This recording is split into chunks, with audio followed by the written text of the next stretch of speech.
Gobble, gobble, gob, gob, gobble, gob. Gob, gob, gob. Do you have another easy duffel bag that if that is heavy, you can do it? Like something, like one of these guys that if you're How about the one with like the pink lipstick stuff? Okay, don't be so sensitive to weird things like bags. He calls it a feminine tote bag. Pick the most feminine one we got. Okay, grab a Ralph's bag That's and way then throw harder. your crap in it. That's way hard. Okay, great. Then let's do a hard Ralph's bag. But I do maybe just if you're thinking. Okay. Oh my god. As mothers drinking her Morning frustrations. This is the bag. This is the bag in question. The bag that was just such an assault on my husband's manlyhood. I cannot with that man. If it was this bag I get. This bag has giant bananas I painted on it, and it says, this bag is bananas, B-A-N-A-N-A-S. This bag makes sense. This one, he's a crazy person. Anyway, we made it to this trip. I feel like this was such an accomplishment to get to a place where I was ready to leave on this trip, and I did it. I did all the things. I checked all the things off my list, and I was ready to go. We got to the airport, per usual, holiday madness, but our flight was right on time. We took off without a hitch, quick little layover in Maryland, and then we landed in Islip, which is an airport much closer to my in-laws rather than JFK, which is quite the trek. And when we got there, there was a surprise waiting for us. Come to me. I know, it's not much, but it's something. This is my lifelong dream.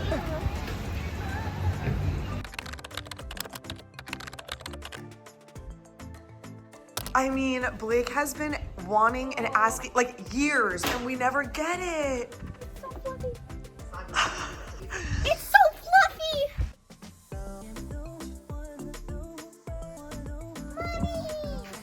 You get this, Snow Angel?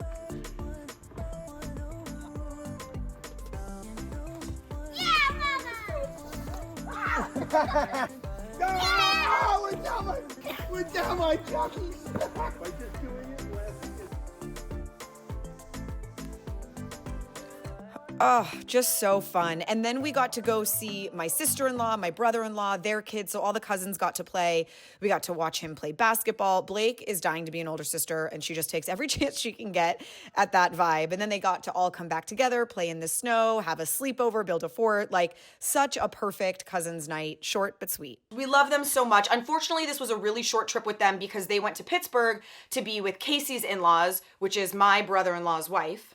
Also my sister-in-law, but her family lives in Pittsburgh. So we only had a couple days with them, but it was amazing. And then Christmas Eve night was so freaking fun.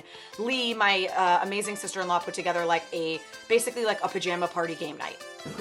Yeah! Woo! Hey! Donna and Blitzen. There you go. Oh,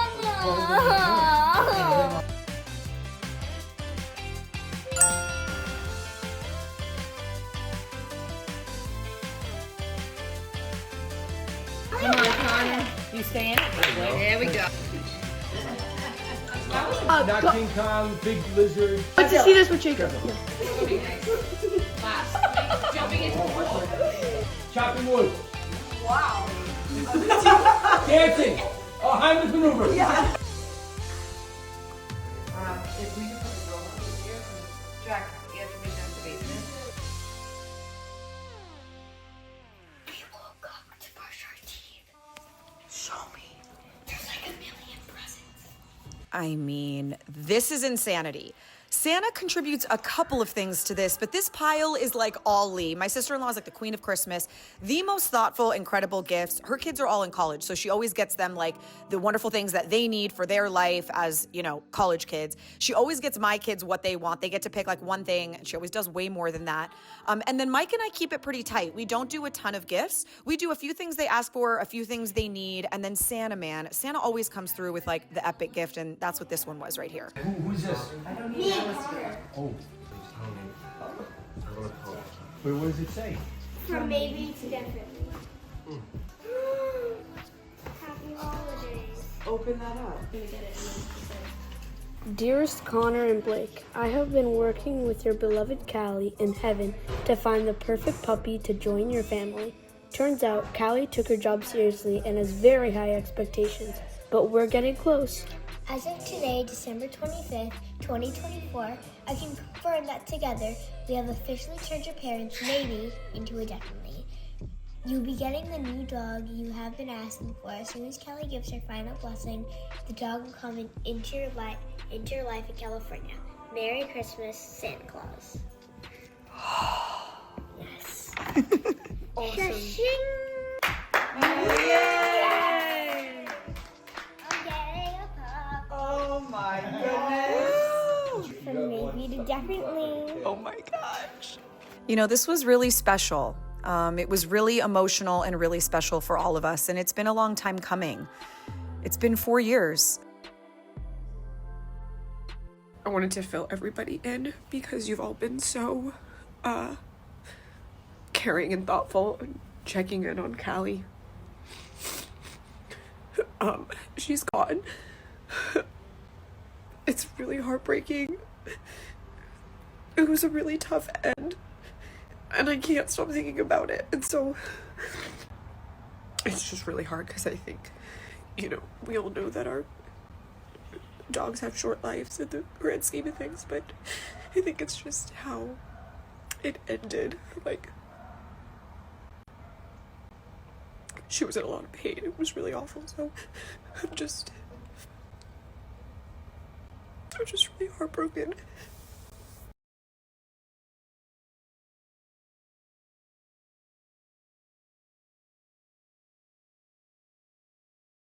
It is so much harder than I thought, losing a dog. I did not grow up with dogs. It's not something I had as like a kid that I was like used to. And so the experience just really messed with me. And it was 4 years that I was just like, no, no, no, absolutely not. Like and Blake had been begging, and it was just a hard no. And so I mean it when I say it is legit Santa magic and Cali's soul in heaven that came together and made this happen, because we went from like no, no, no to like, yeah, let's do this thing. So we had no plan. I mean, at that point, we literally like opened Santa's present, experienced that special moment with the kids, but had no real plan, had no dog, had no nothing. I texted a girlfriend of mine who's a mom at the kids' school. Her name is Melissa, and she owns Wagmore Pets, which is a rescue here in LA. And I texted her and I basically gave her the story and said, we're ready to, you know, bring another family dog into our family. And she sent me these photos of these 2 dogs that had been rescued along with like 20 other dogs in this house, and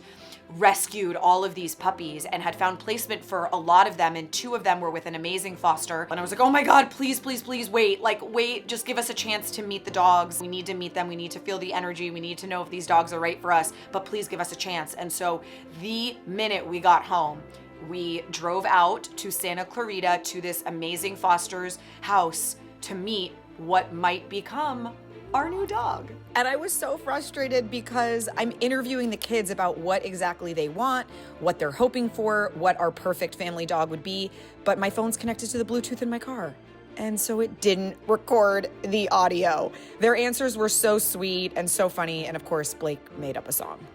So excited. Okay. So excited. Oh my gosh, stop. I'm gonna cry. Oh. Hi, little guy. Oh my god. Oh my gosh. Oh my gosh, Blakey. Can you tell him how excited this dog is? So she sees you walk over. This is so cool. Speechless. We were literally speechless. The most magical energy, so loving, so playful, instantly calmed down and just she was magical. And so my husband and I looked at each other and we were like, I mean, we love her, right? He's like, we love her. And so I called Melissa from the backyard and I was like, we would love to adopt her. And I was like, I don't know what the process is. Is there any way we could like technically foster her so we could take her home with us tonight? And then we'll complete all of the adoption paperwork. And she's like, listen, I know you. Yes, of course, you can take her home tonight and I'll call you in the morning and we'll take care of everything. The foster was amazing. They gave us a little bit of food. They gave us the collar and the leash. We took her home. Seriously, again, no audio. This was the cutest moment ever, and I have no audio. They're like freaking out that they got a puppy. We're FaceTiming with Mike's family. Come on. Welcome to your new home. Yeah, just give her a minute. It's a lot. Callie and Santa did a good job. They did.